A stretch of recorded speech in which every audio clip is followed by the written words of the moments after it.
नमस्कार मित्रांनो, आज आपल्या अप्रोच रेसिपीमध्ये स्वागत आहे।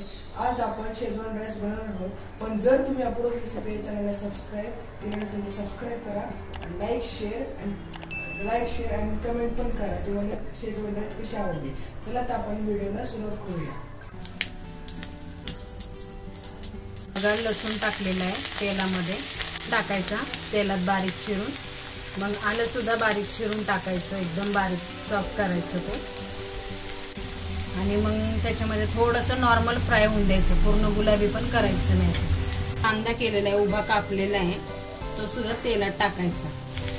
हे बघा, असं तेलात टाकायचं आणि तो पण जरा नॉर्मल, पूर्ण गुलाबी करायचा नाही, नॉर्मलच असा थोडंसं नरम झाला पाहिजे असा फ्राय करायचा। बघा, कोबी घ्यायचा बारीक चिरून, गाजर घ्यायचं बारीक चिरून, आणि ही शिमला मिरची ती पण घ्यायची बारीक उभी चिरून घ्यायची।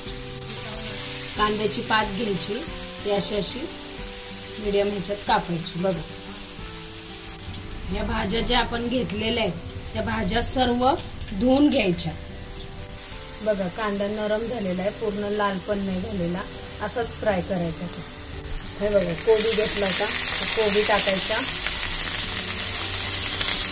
हे बघा गाजर टाकायचं, शिमला मिरची टाकायची आणि कांद्याची पात टाकायची। हे बघा, एक अंड घ्यायचं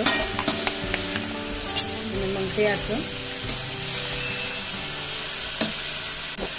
असं फोडून घ्यायचं आणि मग ते असं फेटून घ्यायचं पूर्ण, आणि ह्याच्यात थोडंसं मीठ टाकायचं।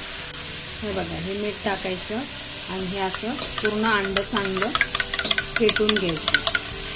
या भाज्या आपण टाकल्या ना, त्याच्यात थोडंसं मीठ टाकायचं, म्हणजे मिठाने काय होतात त्या भाज्या अजून थोड्या शिजून निघतात। हे बघा, कढईत तेल घ्यायचं आणि तेल घेतल्यानंतर हे फेटलेलं अंड त्याच्यात टाकायचं। आता हे असं फेटून चांगलं भाजून घ्यायचं अंड, त्याचे असे बारीक बारीक बारीक बारीक तुकडे करायचे, म्हणजे त्या फ्राईड राईसमध्ये हे तुकडे चांगले दिसतात, लागतात पण खायला खूप छान।